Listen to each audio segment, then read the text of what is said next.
leadership of the United People's Alliance, UPA, would like to inform our supporters, our members, citizens, regional and international community that unfortunately the government of South Sudan has decided to walk out once again from the Tumaini initiative. The government delegations' negative, obstructive, and anti-Tumaini behavior reflects that achieving peace is not their priority.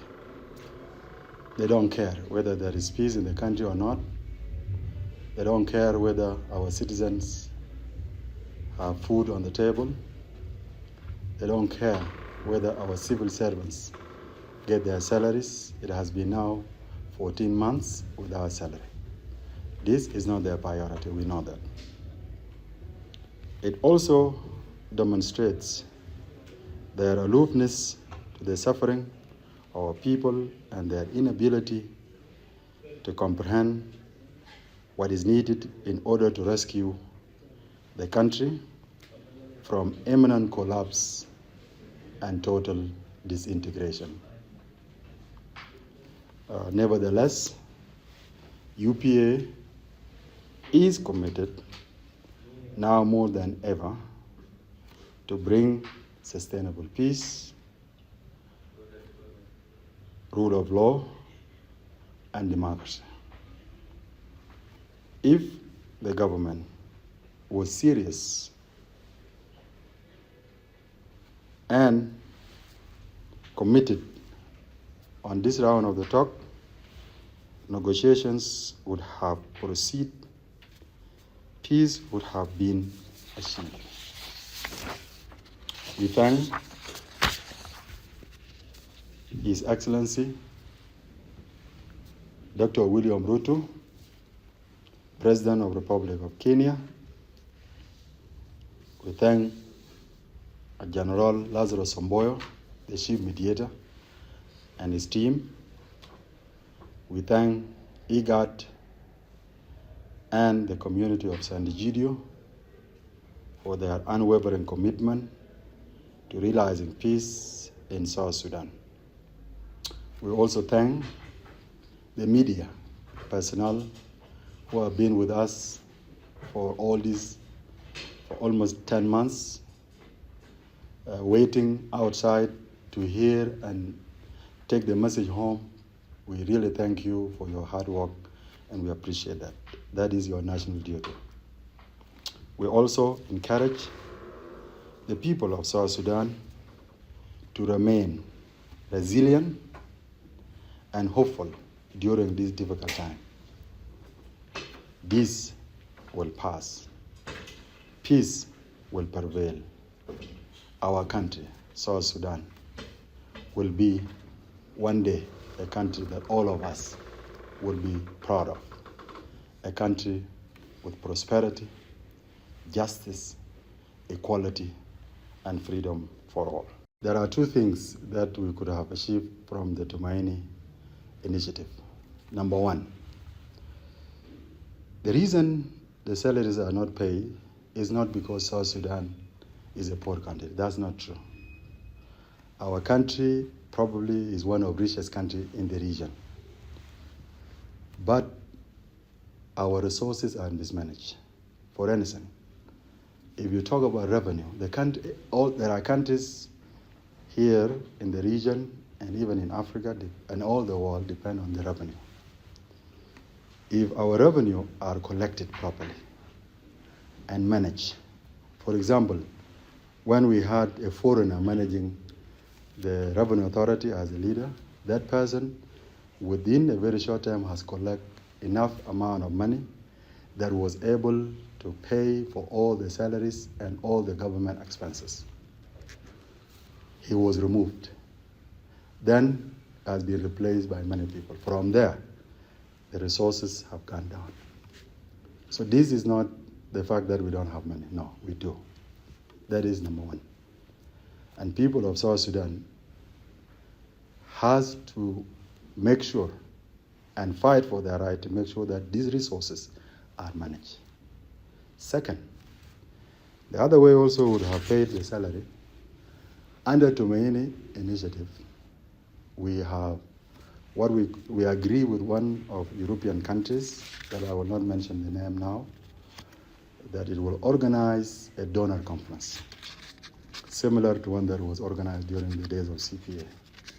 That donor conference will bring region and international community, will bring a lot of money, but this money, we also agreed that they will be managed by the donors, by members of UPA, by civil society, by eminent personnel, and by the government, because we want to show transparency. If these two things are done, trust me, not only the paying salaries, but then we will have schools to pay, not only to pay the teachers, but actually we are going to hire a qualified teacher to teach our children, because now, as we speak, here alone in Kenya, 20,000 of South Sudanese children from P1 to university are educated here. And these kids that have been educated, the money are being paid mostly by the Kenyan taxpayers. Unfortunately, these kids that are here, majority of them, I will not say all of them, but majority of them, happen to be kids of most of people who are negotiating on this table and in the government, the elites, whether these political or military elites, their kids are in Uganda, they are all over the world enjoying the education. But the children of farmers, of our people in Bantu, everywhere in South Sudan, those kids, either there's no classroom, teacher cannot even teach how a teacher will be teaching. Once he cannot get his salary for 14 months, what even can he eat, leave alone teaching? So we will have, this money can help teachers to help to improve our education. It can help with roads, not the one that we always see. The company will come and pretend that they are building road. Next year, you see it is already washed off. We need highways, serious major highways, and railways, and so many roads. If this money were to get them and they are managed, we can actually get not only that, but we also have a healthcare. As we speak, many of our women in the villages deliver without even hospitals. So this is a serious matter. And we, the people of South Sudan, could do this. Only we need leadership to address these issues. The communique was read to us before it was released. This is an exact summary of what happened or what is happening with Tumaini initiative since in May when we started. The mediation have covered everything that need to be informed.